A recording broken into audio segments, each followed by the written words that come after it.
The rehearsal dinner was held at the Grand Meridian, the most expensive restaurant in the city. Crystal chandeliers cast golden light across tables draped in imported Italian linen. My sister Vanessa had spared no expense. Literally no expense, considering she'd used my credit cards to pay for everything. I sat at the far end of the family table, wearing a simple navy dress while everyone else sparkled in designer clothes. Vanessa held court at the center, her engagement ring catching the light every time she gestured. The diamond was 3 carats, maybe 4. I happened to know it cost $47,000 because I'd seen the charge on my Amex statement 2 months ago. "This salmon is absolutely divine," my mother gushed, dabbing her lips with a napkin. "Vanessa, darling, you have such impeccable taste." "Only the best for my wedding weekend," Vanessa said, flipping her freshly highlighted hair. "Those highlights cost $850 at an exclusive salon." I knew because that charge had appeared on my visa the same day. My father raised his wine glass. "To my beautiful daughter who's always known her worth. You deserve every bit of this happiness." They clinked glasses around the table. No one looked my direction. My younger brother Marcus finally acknowledged my presence. "Sarah, you're being awfully quiet tonight. Cat got your tongue."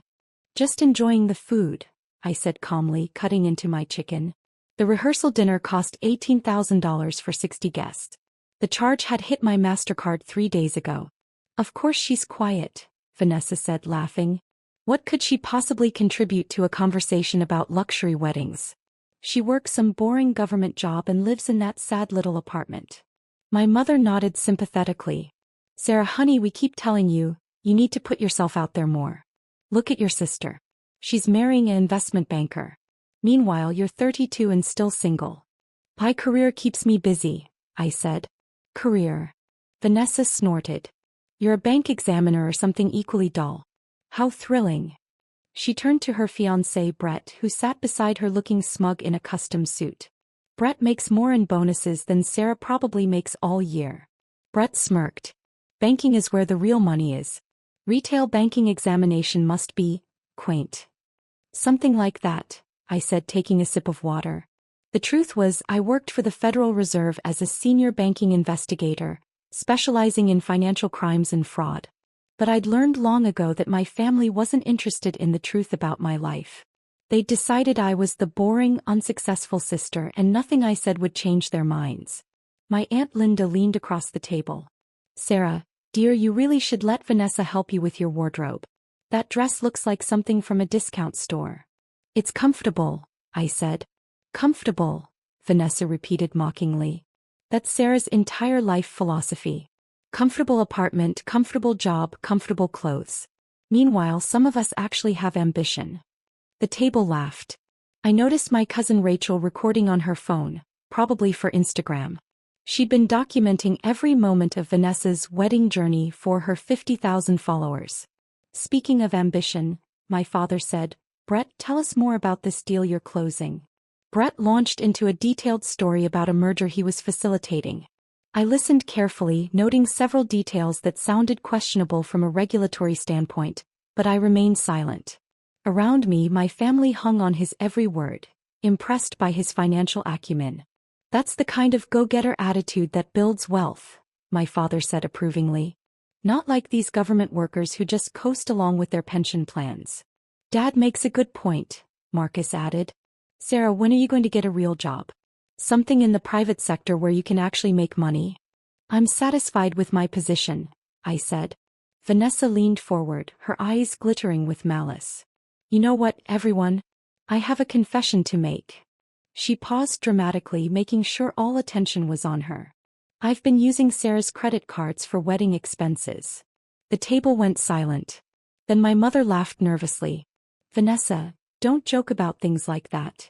"I'm not joking," Vanessa said, grinning. "Remember 6 months ago when Sarah gave me her wallet to hold while she used the restroom at that restaurant? I took photos of all her credit cards. Numbers, security codes, everything." My blood ran cold, but I kept my expression neutral. "You're kidding," Aunt Linda said, though she was smiling. "Completely serious," Vanessa continued. "I've charged almost everything to her cards. The dress, the flowers, the venue deposit, the catering, all on Sarah's credit." Brett looked uncomfortable for the first time that evening. Babe, that's actually hilarious. Vanessa interrupted. I know, right? And the best part is, what can she do about it? We're family. She's not going to press charges against her own sister for her dream wedding. My father frowned slightly. Vanessa, that does seem a bit much. Oh please, Dad, Vanessa said dismissively. Sarah makes decent money and never spends it on anything. She's been hoarding it in her boring savings account. I'm just putting it to better use. Think of it as her wedding gift to me. How much are we talking about? Marcus asked, clearly entertained. Vanessa pulled out her phone and started scrolling. Let's see. The dress was $12,000, alterations another $2,000. Flowers are $8,500. The venue deposit was $25,000. Catering is $45,000 for 200 guests. The honeymoon to Bora Bora is $18,000. Photography and videography package is $15,000.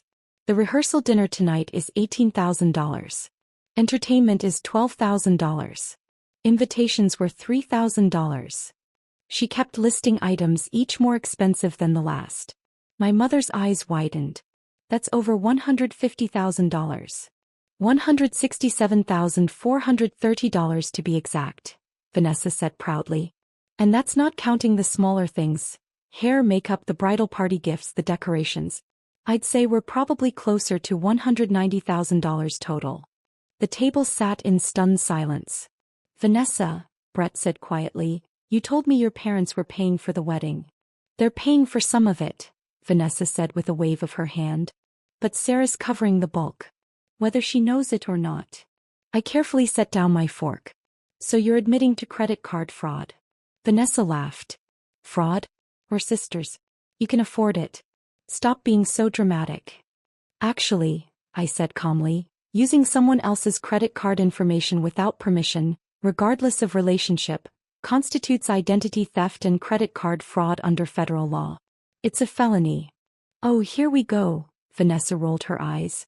The boring bank examiner trying to sound important. What are you going to do, Sarah? Report me? Ruin my wedding? Make Mom and Dad hate you even more than they already do? My mother reached over and patted Vanessa's hand. Sarah, honey, I know this is unconventional, but Vanessa's right, you're not going to press charges. Just think of it as helping your sister. Family helps family. I helped pay for Marcus's car when he needed it, my father added. We all chip in for each other. You asked me before taking $5,000 for Marcus's car, I pointed out. And I said yes. This is different. Is it though?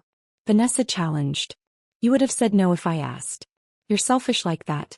You'd rather hoard your money than see your sister happy.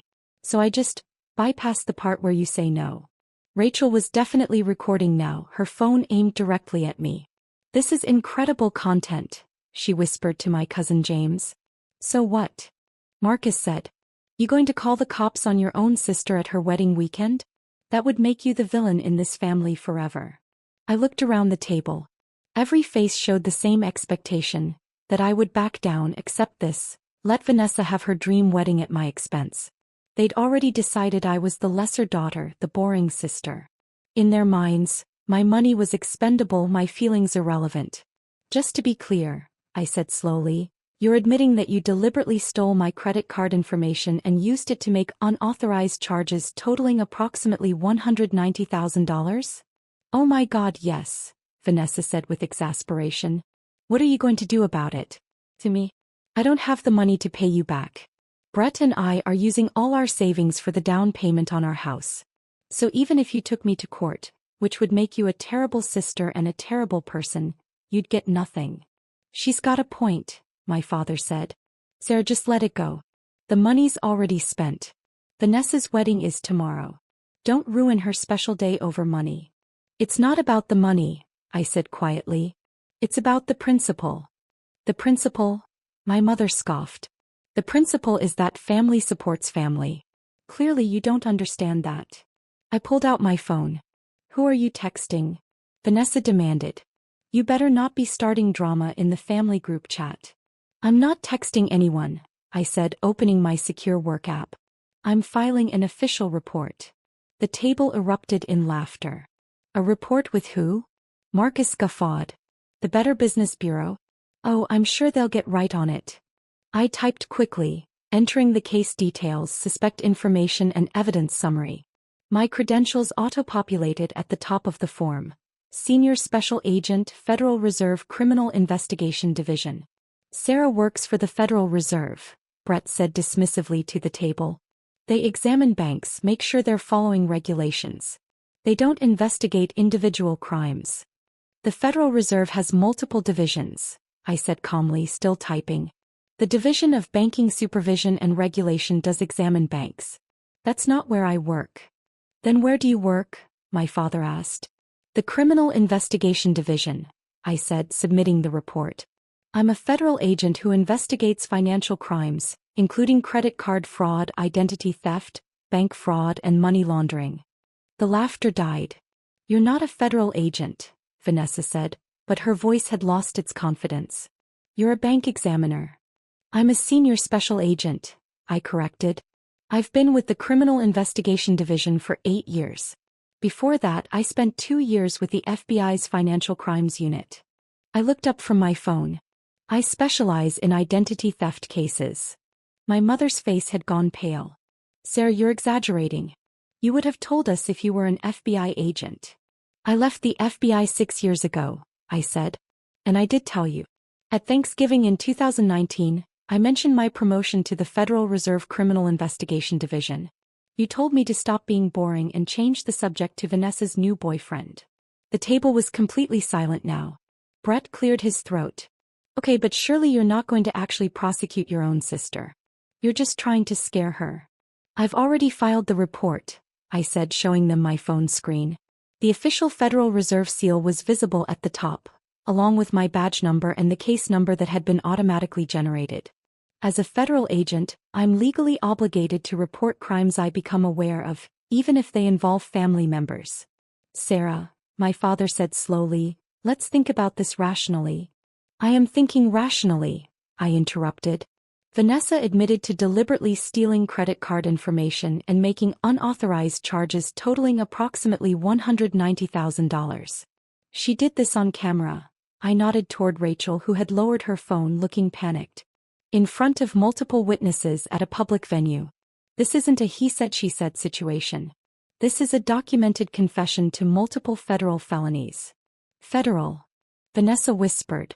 Credit card fraud crosses state lines, I explained.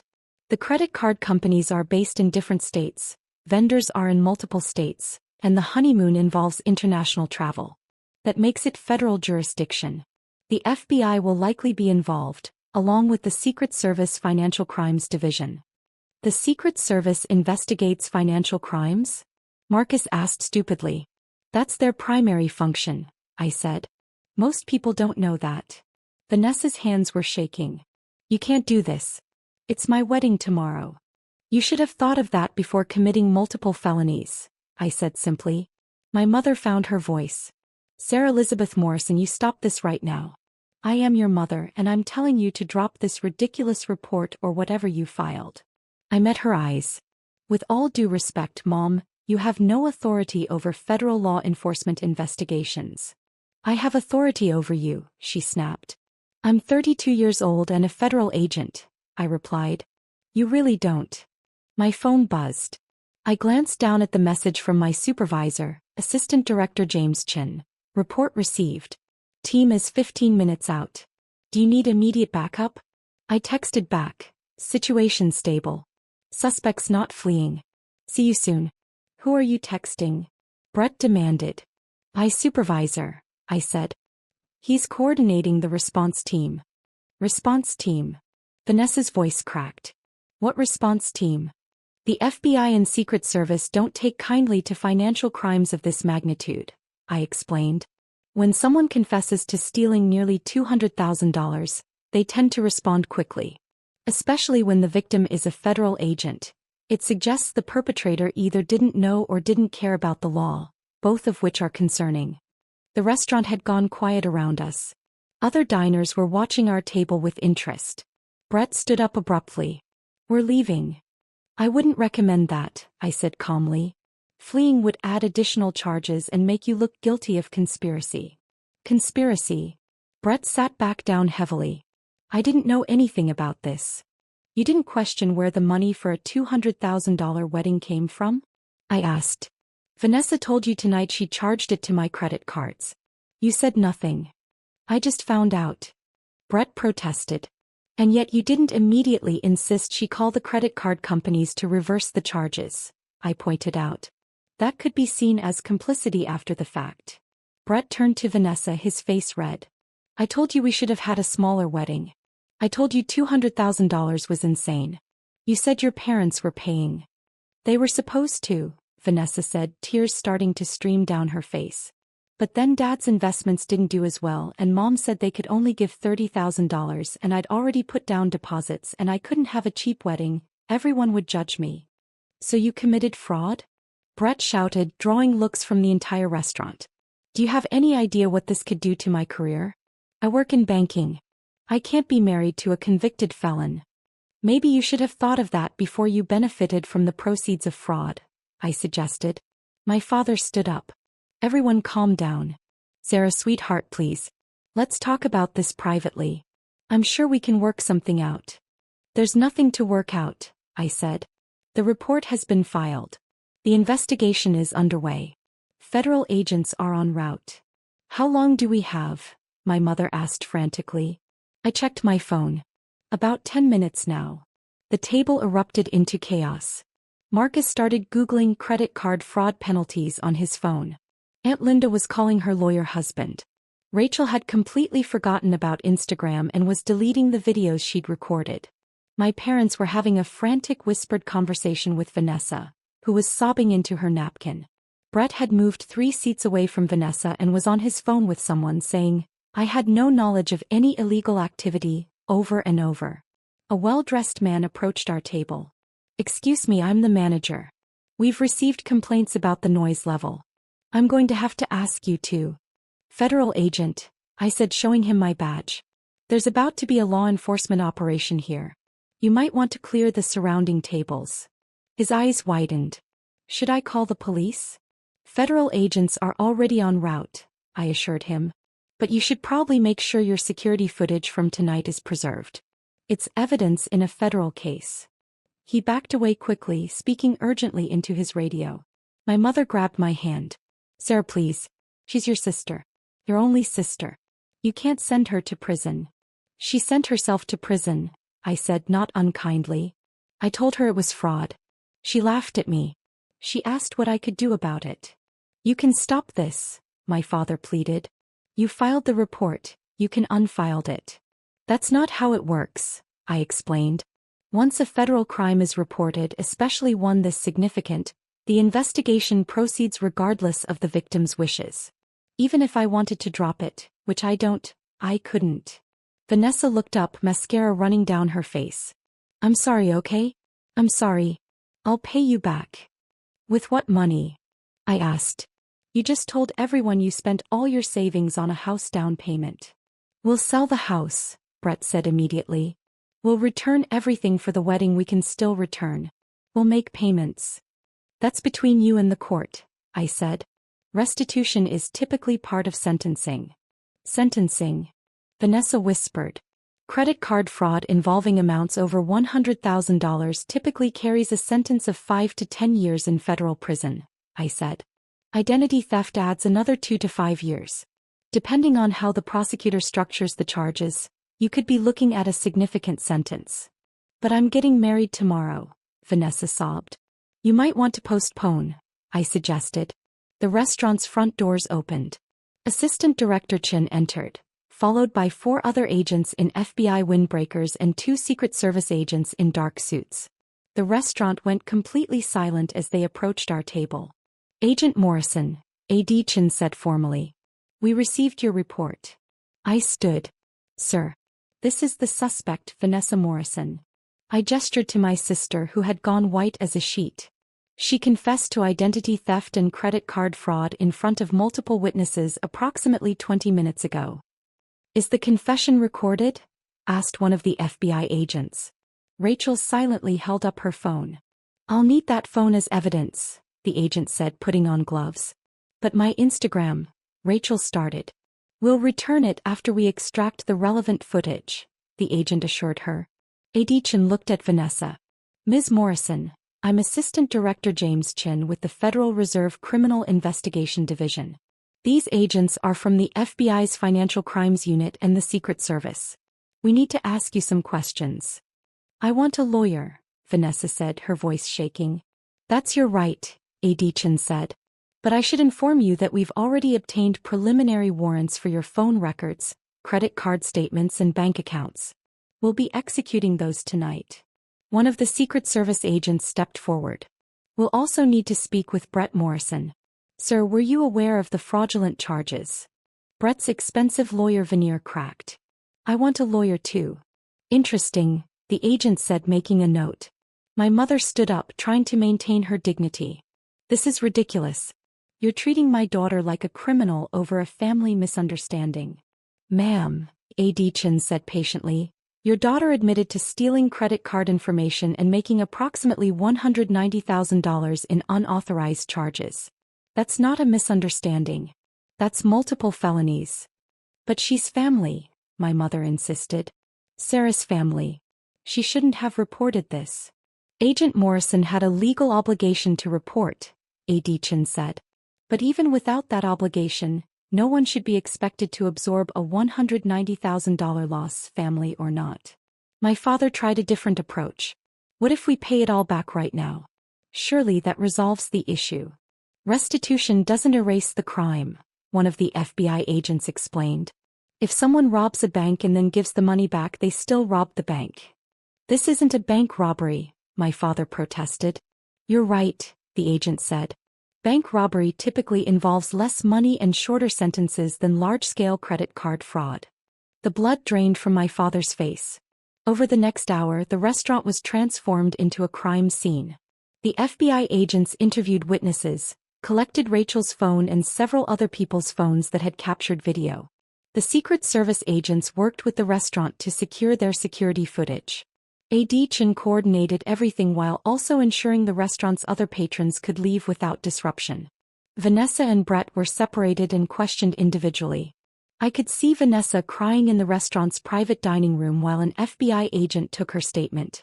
Brett sat at the bar looking shell-shocked, answering another agent's questions in a monotone. My parents tried multiple times to convince me to fix this, but I remained firm. Marcus had disappeared shortly after the agents arrived, probably realizing his mocking comments about my boring government job had aged poorly. Aunt Linda and the other relatives who'd laughed at me earlier now couldn't meet my eyes. Around 10 p.m. Adichin approached me. We have enough to proceed. We'll be arresting Ms. Morrison tonight. Tonight? My mother gasped, having overheard. But the wedding is tomorrow. The wedding is the least of her concerns, Adichin said. Given the amount involved and the fact that she used the funds for luxury expenses rather than necessities, the judge will likely set a significant bail. How significant? My father asked weakly. For a $190,000 fraud case? Probably $500,000 to $1 million, Adichin estimated. Will you be able to post that? My parents looked at each other in horror. They just told everyone they could only contribute $30,000 to the wedding because of poor investments. Bail bondsmen would require 10% cash, one of the FBI agents added helpfully. So $50,000 to $100,000, plus collateral for the rest. My father sat down heavily. We don't have that. Then your daughter will remain in federal custody until trial, Adichin said simply. Trial? My mother whispered. When would that be? Federal cases typically take 6 months to a year, the FBI agent said. Depending on the docket. She'll be in jail for a year? My mother looked like she might faint. If she can't make bail, yes, the agent confirmed. Brett suddenly appeared at my elbow. This is your fault, he hissed. You could have stopped this. You're destroying her life over money. Adichin stepped between us. Sir, I suggest you step back and calm down. She's a vindictive bitch, Brett continued, his voice rising. What kind of person sends their own sister to jail? The kind who has $190,000 stolen from them, I said calmly. What kind of person benefits from stolen money and then blames the victim? I'm canceling the wedding, Brett announced. I'm not marrying a criminal. This is over. He stormed out of the restaurant, leaving Vanessa sobbing even harder in the private dining room. My mother pointed a shaking finger at me. Look what you've done. You've ruined her wedding, her engagement, her life. All because you're jealous that she's prettier and more successful than you. More successful? I repeated. She committed fraud because she couldn't afford her own wedding.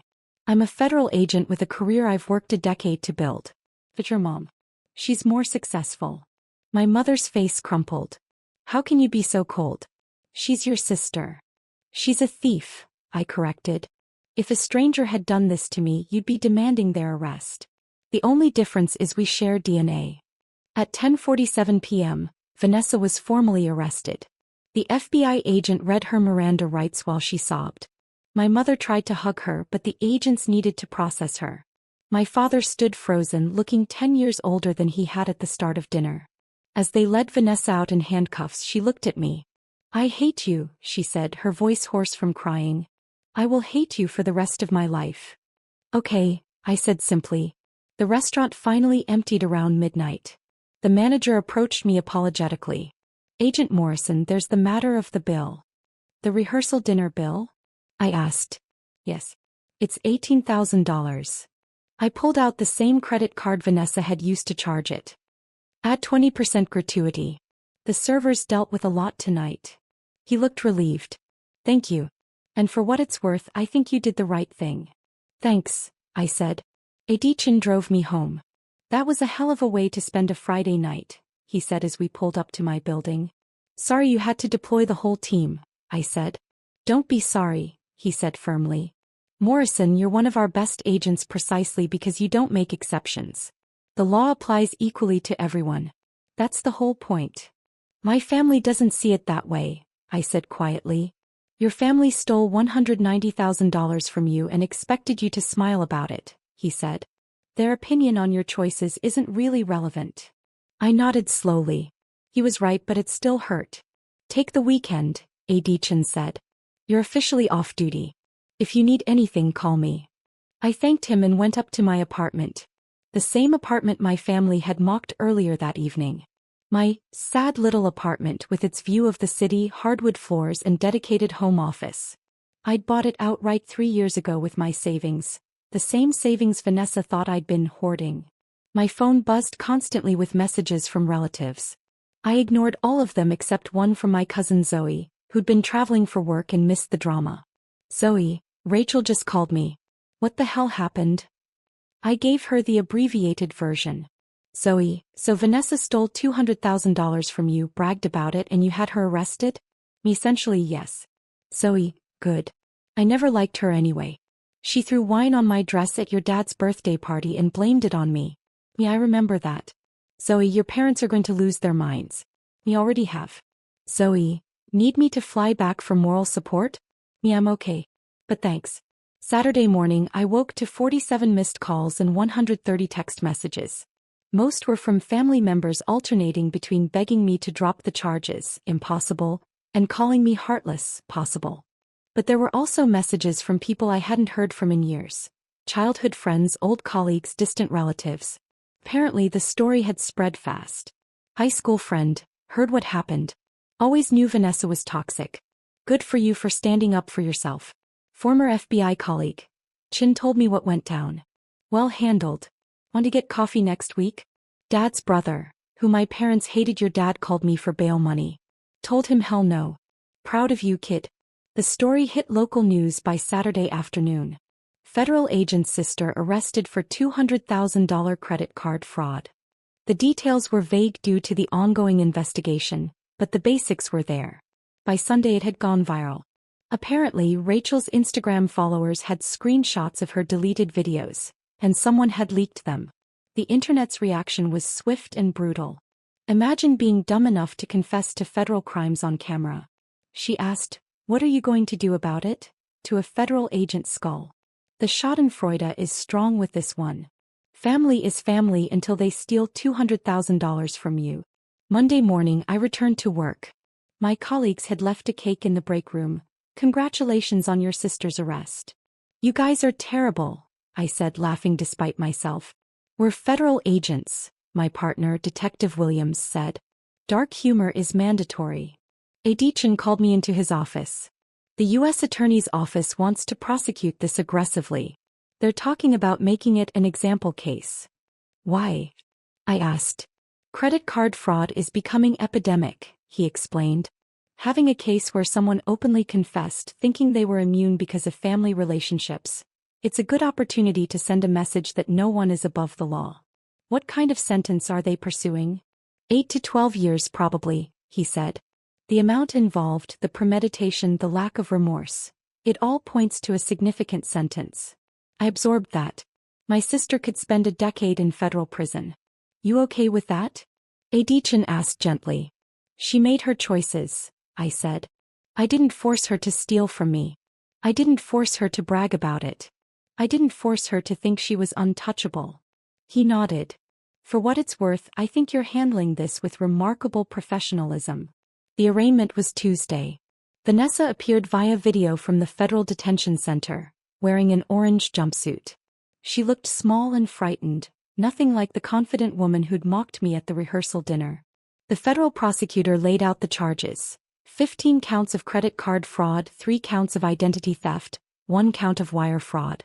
Each count carried potential years in prison. Vanessa's court-appointed attorney argued for reduced bail, citing her lack of criminal history. The prosecutor countered that the premeditated nature of the crime and the amount involved made her a flight risk. The judge set bail at $750,000. My parents, sitting in the courtroom gallery, looked devastated. Outside the courthouse, reporters swarmed me. Agent Morrison, how do you feel about your sister's arrest? No comment, I said, walking to my car. Do you regret reporting her? No comment. What would you say to people who think you should have handled this privately? I paused. I'd say that crime is crime regardless of who commits it. We don't have a separate justice system for people with family connections. That quote became the headline. Federal agent. We don't have a separate justice system for family. My mother left a voicemail that night, her voice thick with tears. I hope you're proud of yourself. Your sister is sitting in a cell because of you. Sarah. She's never even had a parking ticket before. And you put her in jail like she's some kind of monster. We raised you better than this. We raised you to value family. I don't know who you've become, but you're not my daughter anymore. I saved the voicemail. Not to listen to again, but as evidence of the emotional manipulation that had characterized my entire life in this family. 3 weeks later, Vanessa took a plea deal. 8 years in federal prison, 5 years supervised release. Full restitution of $193,472.18, the final accounting of all fraudulent charges, and permanent criminal record. Brett had already filed for an annulment of their engagement. The wedding venue had kept all deposits as per their contract. Money Vanessa had charged to my cards and would now have to pay back as part of restitution. My parents took out a second mortgage to pay me back immediately, hoping it would somehow reduce Vanessa's sentence. It didn't. The judge made clear that restitution was about making the victim whole, not about reducing consequences for the perpetrator. At Vanessa's sentencing hearing, my mother testified as a character witness, sobbing through her testimony about what a good daughter Vanessa had been. My father described her as generous and kind, someone who'd made one mistake. The judge listened patiently, then said, "This wasn't one mistake. This was a calculated series of crimes committed over 6 months. Involving meticulous planning and repeated deliberate acts of theft. The defendant showed no remorse until facing consequences. 8 years. Vanessa sobbed as they led her away. My mother collapsed in the gallery. My father glared at me with pure hatred. I walked out of the courthouse and went back to work. 6 months later, I got promoted to supervisory special agent. My team handled complex financial crime investigations across 3 states. I was good at my job. Excellent, actually. I'd built a career on integrity, thoroughness, and an unwavering commitment to the law. My family never forgave me.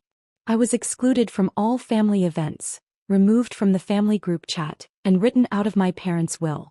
Cousins I'd grown up with blocked me on social media. Aunts and uncles I'd known my whole life pretended not to see me at the grocery store.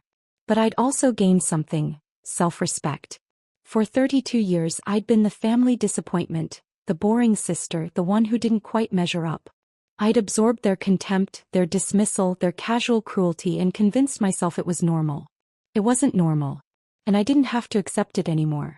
My real family turned out to be my colleagues. People who valued integrity over image, who respected competence over compliance, who understood that doing the right thing often meant standing alone. A.D. Chin said it best at my promotion ceremony. Agent Morrison embodies everything we value in federal law enforcement. When faced with a choice between family loyalty and legal duty, she chose duty without hesitation. That's not coldness. That's courage. Vanessa is currently serving her sentence at FCI Danbury.